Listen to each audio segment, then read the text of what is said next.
Thank you so much for making time to join us right here on Y254 TV. It's such an amazing Saturday morning.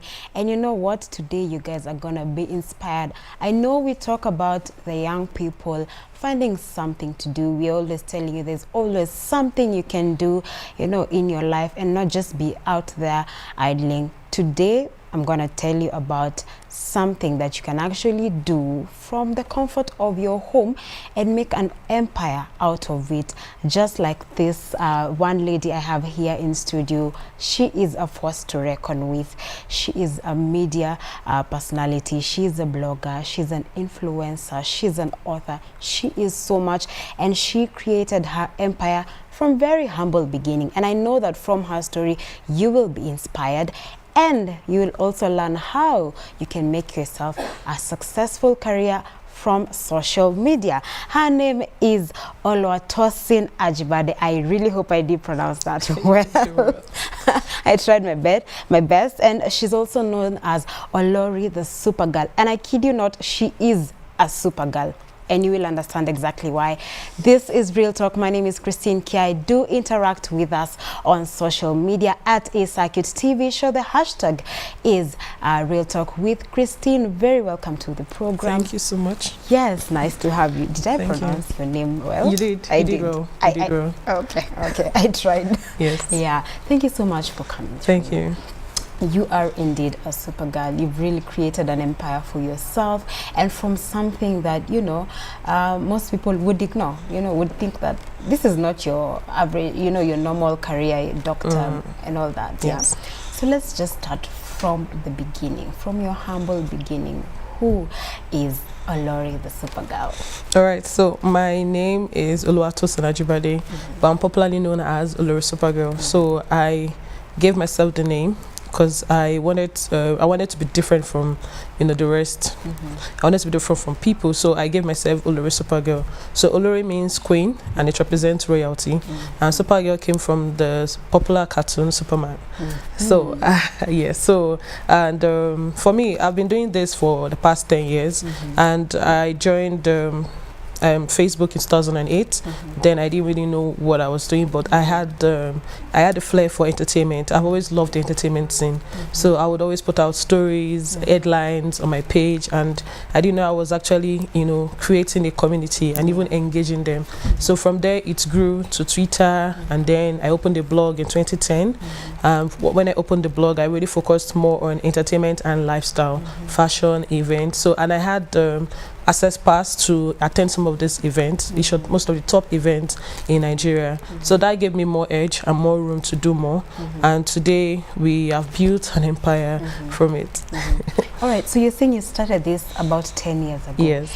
And you know how social media is right now, Instagram, Facebook, Twitter, you know, and the potential it actually holds is not the same, you know, as 10 years ago. Yes. 10 years ago, people had not discovered that. Yes. This thing actually has potential. So then, how did you discover that?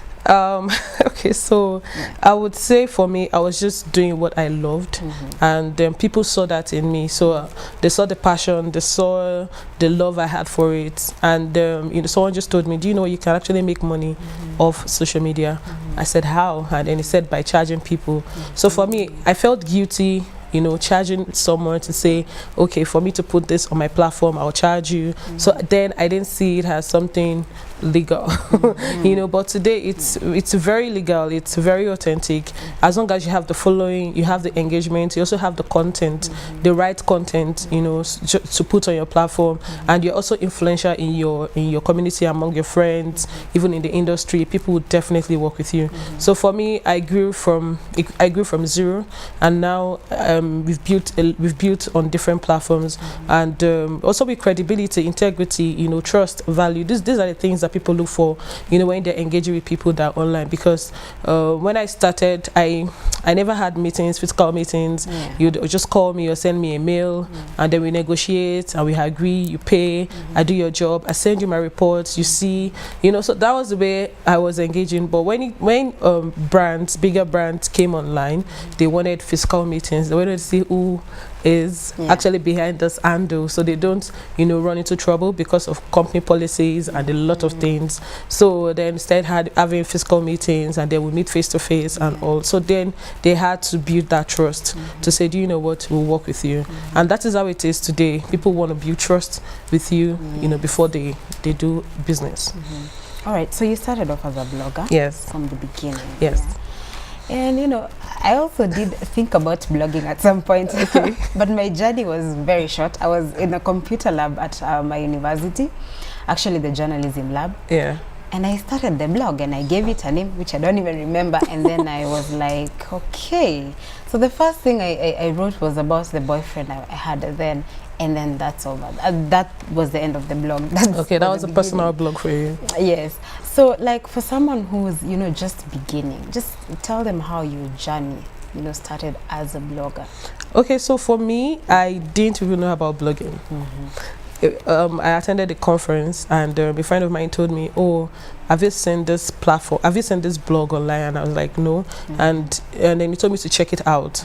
So after I checked it out, and then I found out that, so the things that I was putting on social media, that was Twitter and Facebook, I could actually put them on the blog. So I created the blog, and I didn't know anything about blogging. So I had to teach myself, because most of the things that I know today are self-taught by research, by asking questions, because that's actually one thing that actually helped me. So because I didn't know about it, didn't mean that I should ignore it. But someone actually offered an advice saying that, do you know what, you can actually, you know, put all of these things on a blog. So it's well arranged, it's well, you know, structured and all. So I did, and I started doing my research. I had to learn how to use a blog, create stories, use how to upload pictures, how to work at the back end, how to use HTML. So all of these things I had to learn over and over, you know. And there were times that the blog would just go down, and then I'll panic, and within 24 to 48 hours the blog is back up, and then you have to rush because you've lost 48 hours. And you know how this thing is, it's time. So time is very, very important. Speed is important, and without 48 hours you lose a lot of things. Traffic, people coming to your site, you know, page views and the rest of them. So for me it was not easy, because I had to learn from the scratch, and so it depends on who wants to learn. So it depends on who wants to learn. If you have that passion, and you have that flair, and you really want to push and pursue, you would definitely, you know, get to know your way around it. For me, I didn't go to school to study blogging or digital marketing or social media. So for everything that I do today was self-taught. So that's a tip. That's a tip. So it's self-taught. Yes. So you're at home.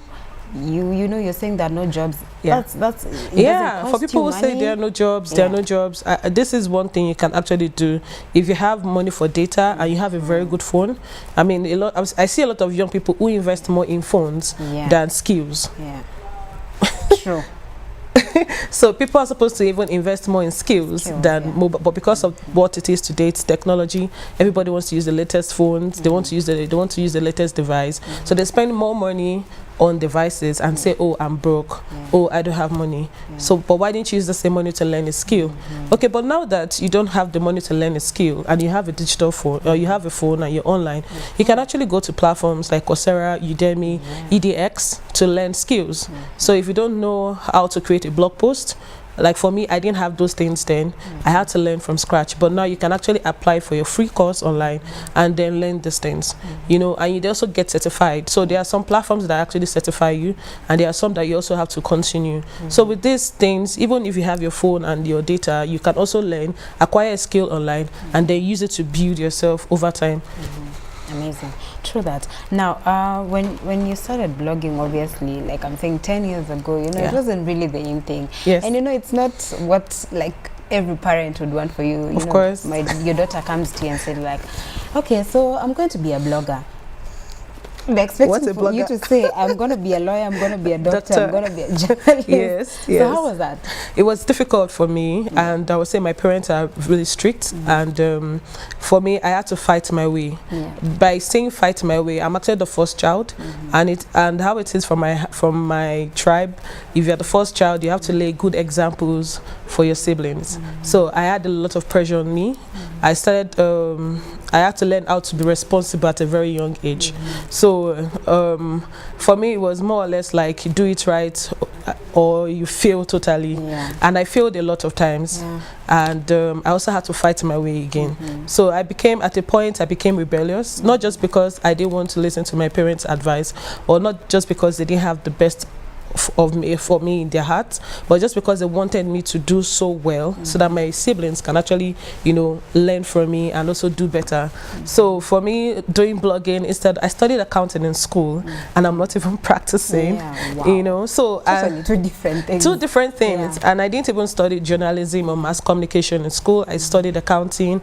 I also did my professional exams. I failed my professional exams, but I always go back to Facebook, I always go back to Twitter, I always go back whenever, and that was when I could express myself even on social media and all. So for me, it was just more or less like proving myself to them, saying that, do you know what, I know something good will come out of it, and I'm glad and I'm proud today that this has actually, you know, paved way, and also shown to people that you can actually do it right. You can do it in a very good way if you put your heart, your mind, you know, body and soul, time. It takes a lot. It takes a lot. So, and today you get to see people who will say, oh, teach me, how can I be, I want to be, and I'm like, okay, you want to be, you want to be. But when I started, nobody wanted to, you know, associate with me. Nobody wanted to associate with a blogger. If you tell them, well, they ask you, what do you do, and you tell them, oh, I am a blogger, and they're like, oh, so what is the blogger, who is the blogger? So it was difficult. It was very difficult. Nobody wanted to associate with me. Nobody saw me as someone who was doing something right. So they felt, oh, all my life I'm just sitting in front of the laptop and I was just wasting away. But look at it today, you know. So I really thank God, and I'm really happy that I pursued what I had passion for. You know, And you know, on the same note, when we're talking about credibility, I've got to say, in Kenya, you know, when you're talking about bloggers, all we think about is people who will write very nasty stories about you. I think it's a global thing. And you're hoping that you never find yourself in any of this particular. Okay, so I really don't have friends. And most of the friends that I have are basically in the industry. So for me, it's always difficult. I mean, you definitely, there's this feeling basically, oh, I don't want to stop because oh, she's here, oh, she will talk about, and I'm always like, there is a boundary between my personal life and my work. So, and for some people, well, they don't know, but there are some things that I don't put out there if you don't want me to put it out. So I won't disrespect you because I want to get traffic. I won't disrespect you because I want to be the first to put it out or as an exclusive. If you have told me in person saying, oh, do you know what, I don't want this out, you know, until it's time, I'll respect your wish and I won't even do that. So, and that I've experienced so many times. So I later found out that most people do not want to associate myself with me because they feel that my platform is a gossip platform, or I just want to pull them down or something, and it's actually totally different. So because of so many bloggers who have actually made money and paved way for themselves, that is what they thrive on. So they assume that every other blogger is the same way. Without even associating with the person, you know, first of all. So for me, it's something that it's a battle that I fight every day, every hour, and I'm not, you know, I don't get angry when they behave such ways, because I mean, it's what they feel, you know, at the end of the day. But I won't do anything to change their mind. If that's what it is, then let it be. But of course, time will tell, and they will see the difference, obviously. All right. So you're a lifestyle blogger. Exactly. What type of content do you put out? What do you write about? Okay, what inspires you? Okay, so basically the followers comes first, the readers come first. So we have to give them stories that are trending, updated stories, celebrity news. They want to know who is wearing this. And when we go out for events, they also want to know what's happening at the latest event. So we get to cover events. We also get to you know, talk about celebrities, you know, so we interview some of them basically. So not just about their music, also about their life, their projects. Some of them have projects that they do and all of that. So, but for some of the celebrities we've interviewed, we later found out that most of them also have foundations where they do charity work. Some of them, they have other things that they do aside from the music, or, you know, or the entertainment business. So we get to let our followers, you know about these things, you know. But you know how it is.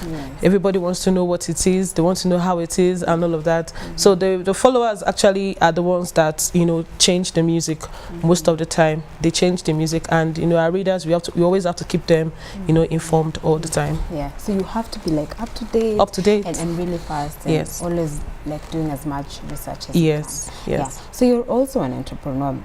Other than, you know, your book, which we'll talk about, you have also various projects that you have engineered, that you have started, like the New Media Conference. Yes. You know? And I just want us to talk about, you know, new media. Okay. You know, and being able to use this space to create a career.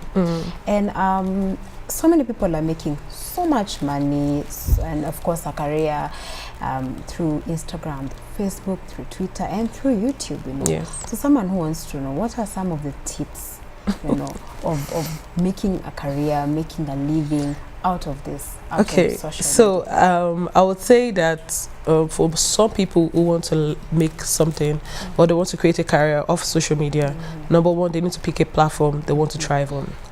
You can't thrive on, you can't thrive on Facebook, Twitter, Instagram, YouTube at the same time. It's not possible. So that you're big on YouTube, and you also have other platforms that you use to support your content on YouTube, or you are bigger on Facebook and you use other platforms to support your content on Facebook or Twitter, and so it's, I mean, I've done a lot of research, you know, with top influencers, top bloggers, top social media users, like most of them are actually either popular on one platform, and then other platforms, they are also there, but they are not as popular as that one platform. So for anyone who is starting, you need to, you know, pick one platform you know that you can always engage on. Understand the platform too, you know, understand how to use it. It's different. We all have the same mobile phones, we all have the same applications, but we use it differently. That's it. So you need to know how to use it. And aside that, number 3, you also need to create your content. It is very important. Content creation is very difficult. I'm not trying to make it sound like it's simple. It's not simple. It's simple when you copy and paste. And not still give credit. That's lazy work. That's definitely lazy work. So that's me. I've broken it down for you in the simplest form, but it's not the way out. So the way out is by you creating your content. How can you create that content? So let's say, for instance, you're a beauty blogger, you love makeup, and you know about the beauty industry, the beauty models, and the companies. So you want to talk about a particular product, maybe a lipstick or a lip gloss or a powder, and you're actually educating your followers, saying, do you know what, if you use this primer and you use this matte foundation, your face looks so well, you don't even need to rub powder. You know, and for some of your followers, they don't even know that with using the primer and using the foundation, matte foundation, they don't need the powder. But for some of them, they'll use the primer, foundation, and then the powder, and their face looks cakey. You know, I'm just using this as an example. So it's also by educating your followers, also putting out your own interests. So if you're in the beauty industry and you love makeup, show them what you do in the morning, how I create my nude makeup, how I create my liner, eyeliner, you know, because I get a lot of people there's a lady who asked me on Instagram recently, she asked me what's the name of the liner that I use, and I had to tell her. You know, so you don't know how you influence people in different ways. If it's music you love, you talk about music, talk about the songs that you love. So it's a lot of things, but this way you create your content, so that way you know that you have power over the things that you do, and you can also watermark your content. Number 2, engagement. It's very, very important. Your content comes first for your followers. You don't get followers before your content. Now, nobody wants to follow a platform or a profile that has a faceless account. Nobody wants to follow a platform that has an egg as the avatar. So you need to put either your logo or your face out there, or you need to just create, if you're creating a brand, put the logo. If you're creating your personal brand, put your face. Tell people about what you like, the things that you want, that you love to do, the places you love to go to, you know. So just, you know, you're introducing yourself to people, you know, and you definitely find people that will also love you. So it's that way. So you get your content, engagement, then followers will keep increasing when the content is right. So the content, followers, engagement, you know, consistency is very important. You need to be consistent when you're doing this. All right. So then the $1,000,000 question, you have created your content. So then how do you get paid? How do you make money out of it? Consistency. How do you, consistency. That's why I said, like I say, I mentioned consistency. Yes. That was the last thing I mentioned. Because without the content, without the engagement, the followers, you won't be consistent. Yes. So if you have your content and you know you have a chunk of content you've created, you can actually break it down. So let's say you've created 10 videos. So you can say 1 video per week. That's 10 weeks. So you have all the time in 1 week to do promotion for that particular post and all. So with that consistency, people will get to see that, oh, this person is always available, this person shows up, this person has credibility, this person has engagement, talkability, followership, and all of that on a platform. So that way you get to see people who, you know, contact you and ask you for your rates. You also need to have a rate. That's you need to have a system, you know, where you can actually issue invoices. You know, it's a lot. It's not just, for some people they do it because it's fun. For some people it's real business. It's real business. Yeah. So but you have to be patient. You have to and trust the process. You have to trust the process. You have to be patient because you get frustrated. And when I mean frustrated, number one, if you put out the content and you don't even get 1 follower or maybe engagement or a like, you get frustrated, like, is really anybody not saying this? But it depends on how you also put it out there. So it depends on the platform too. Remember I talked about the platform first. The platform is very important. And even if you're just starting out now, you also need to have a budget for advertisement. So you can do promoted posts on Instagram, promoted posts on Facebook. You know, you can always do that day in, day out to just put your content out there, and also your account. So your family and friends, of course, you should have people in church or in your mosque that can always check your post and also refer you to their friends. So maybe, for instance, I know someone who works at Coca-Cola or any company, you know, I can always refer you to them, say, do you know what, you can actually work with this person. This person has good content, she's reliable, she's trustworthy, her content is clean, you know, her engagement, people always, they would then come check you. Once they check you out, then the conversation is between the both of you. So that's how it is. It is basically. You can't say because you are here, you want them to come and look for you. You also have to put yourself out there because they want to see who is behind it. All right. So you are the queen of this particular field in Nigeria, and you know you kind of like understood the market, what they need, what makes people happy, what people like to read. I don't know if you have looked at some of the bloggers in Kenya, and you know their content. You know some. Yeah. So like, what are some of the similarities, or like what have you noticed that is, you know, similar in both countries, and even the differences? Okay, so I think similarities, interest, passion, which is very important, because for some of them that I've met, it's their passion. Yeah. So if I love to cook, you definitely see pictures of food on my page. If I love beauty, you definitely see pictures of beauty, makeup, or photos. You know, and you know these things. Social media is very attractive when you have good pictures, and that is one thing you also need to learn. So for me, in 2016, I had to learn how to use Adobe Premiere. Because video content started increasing in 2016. So, and I said, do you know what? I don't want to be left out. I had to learn that skill.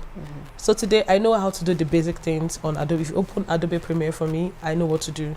Intro, outro, exporting, I know what to do.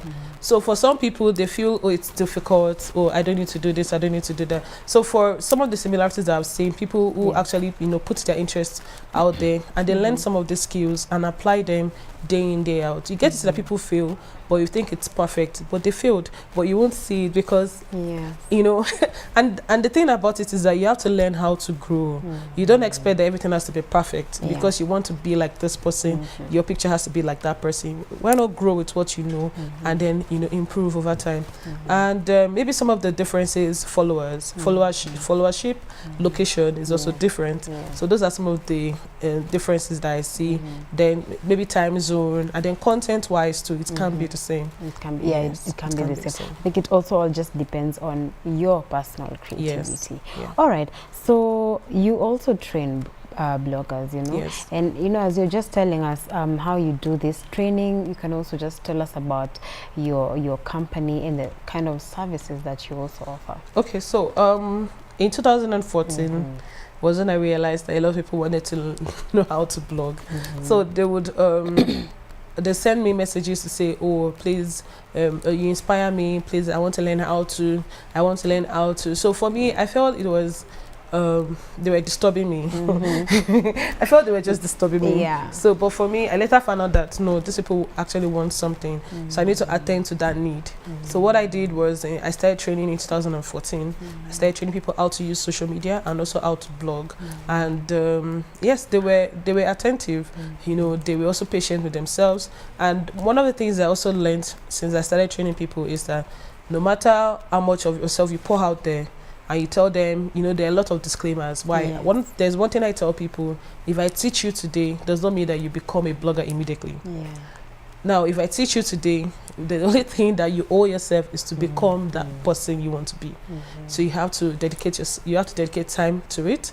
You have to also do your own research, because I tell them most of the time, I stand corrected if I am wrong saying this, so you can always correct me or take me back and all. But I tell them the things I've done. I tell them the things that I did, you know, to become where I am and all of that. So yeah, so till now, until this year, until this year, I started also training people on how to be influencers. So now you get to see a lot of micro influencers, people who actually influence their small community. So if you have 10,000 followers, 2,000 followers, 30,000 followers, you can actually influence. Influencers, being an influencer doesn't mean you need to have millions of followers.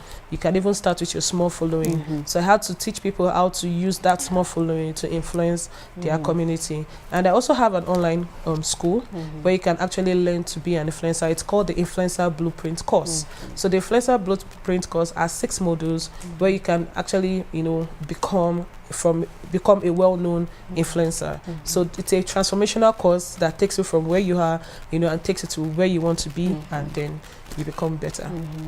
All right. So apart from, you know, just being this power force in media in Nigeria, you know, you've won quite a number of awards, and even just being featured as top 100 young women influencers, and you know, so many awards. Yes.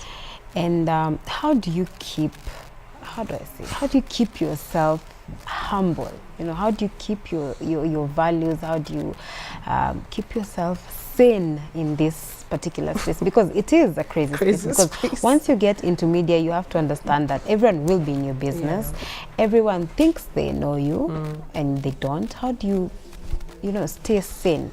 Okay, so one of the things that I've been able to do is to understand myself, and I'm still in that process of learning to understand myself. But in as much as looking at my journey so far, I have done a lot of things that, you know, sometimes when I look back, I just assume that I needed to do those things because of the situation. But now I've been learning, I've been teaching myself how to stay calm. You know, also patience, you know, being patient, and also learning to understand myself. If I understand myself, there's a limit to what you can actually do to me. So staying sane is actually one of the things that is really important. And for me, I love my space, and I love to keep my things, you know, closer to heart. So there are actually boundaries. There are boundaries. So you know when to, you know, stop certain things, and then let's just stay there, and let me just focus on me, because it takes a lot of time, and sometimes I also need time for myself to even concentrate, because determination, it's important. You have to be determined.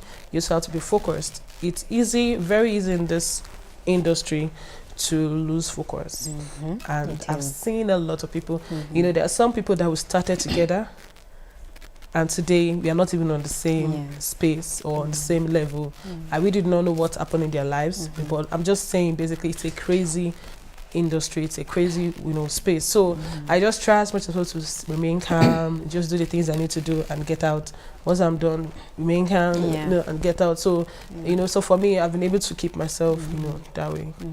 Amazing, amazing. So you are also now the author of, now let's talk about this amazing sorry, amazing book called Olori Supergirl, from social misfit to media hero. So what inspired this book? Is it all those questions that you've been asked, like, how did you start? What do I do? Okay, so the book is about my personal and professional experiences. And for me, it's I decided to write this book. I started writing in 2015. So I decided to write this because there are a lot of questions. How did you do it? What did you do? Some people felt I came from maybe Jupiter or Mars. You know, some of them thought, oh, I'm because my name has Supergirl, so they feel, oh, I'm from I have the super powers, or I'm a machine. And I'm like, no, I'm human, but I've been able to set some principles for myself because this is what I want to do, and I always pursue every day.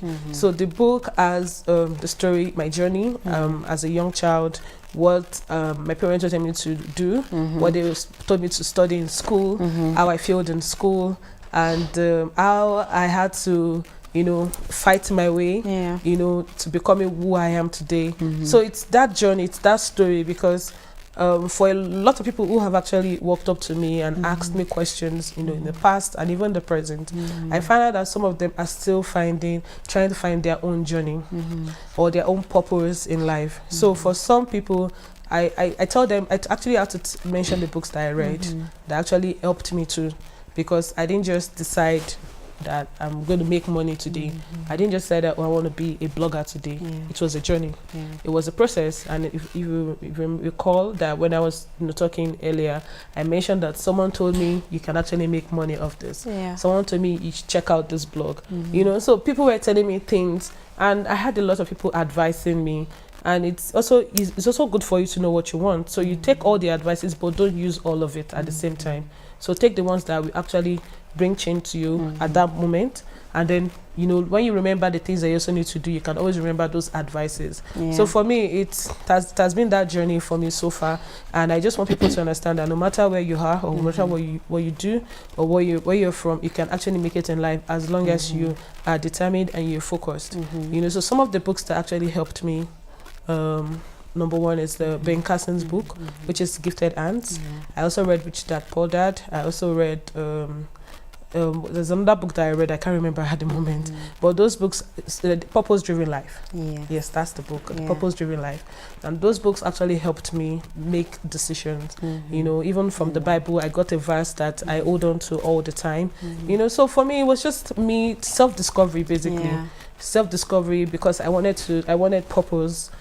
I wanted to hold on to something. I didn't know what, since I'm doing this is what I'm going to pursue to the end. So there you have it. There you have it. I like how creative it is, you know, and just this particular picture, you know, it's just telling how much you loved, you know, you love what you do, and how you always stuck on the computer. It's so creative. It's like this girl is into Yahoo. She's always here when I come to browse. So whenever I go to the cafes, they would always spy, try and see what I was doing. And at a point, it was becoming embarrassing, and some of these boys would harass me at the cafe. So, and then I said, okay, it's time for me to have a personal laptop. So I spent most of my time at the cafe, at the cyber cafe, that at a point they started giving me a discount. They gave me a dedicated system with a UPS, so in case the light, you know, goes off, my system will still be on and all. So some of the people would always come in, would think I was into Yahoo, like, and for me, I was not comfortable with it. So, and then I made a decision. I had to put some money together, and I got myself a second-hand laptop. That was the first laptop I got. It was a second-hand laptop, and then I got a modem. And I started working from home. Then I felt comfortable. You know, so for me, that's just part of the story, because it shows dedication to the work. It's not just about saying, oh, I don't have money for internet, I don't need to do the work. You have to just be dedicated. You have to just do and find a way. Always find a way. All right, so if people want to purchase this book, if you want to get this book, how can they be able to get it? Okay, so it's available online on Amazon.com. Kindle and also paperback. You can also get it at here in Nairobi at Kwani Kwani bookstores. Okay. Yes, so it's available there too. Yeah. All right. And if we want to follow the Supergirl, where do we find her? Okay, so for my business account, you can follow on Twitter, Facebook, Instagram at Olori Supergirl. And then if it's my personal account, you can follow me at the Tosin Ajibade on Instagram, Facebook, and Twitter. Thank you so much. Thank I mean, you. such an inspiration. Thank you. And I just do hope that our viewers have learned something. I'm always here telling them that, you know, you don't have to just sit back at home. There's something you can do. So I hope today that if you always wanted to start that blog, if you always wanted to be a media influencer, you know, you've gotten a few tips from Oluwa Tosin. That name is quite long. Oluwa Tosin, I hope you've gotten a few tips from her. And you can, you know, kickstart your career. Thank you so much for coming. Thank you for having we me. wish you all the best. Thank you so much. Make sure that, you know, guys will purchase this book and get inspired. Thank you so much for staying with us. Thank you. Please make sure to follow her. If you have any questions about being an influencer, being in media, you know, just being in this entire entertainment space, do follow her, send her questions, send us, you know, your ideas and all of that on our pages at @iscircuit. The hashtag is RealTalk with Christine. Thank you so much for making time to be with us this beautiful morning. Next Saturday is another day. We will have another amazing discussion. Until then, do have a blessed weekend. Thank you for having me. You're welcome. Thank you.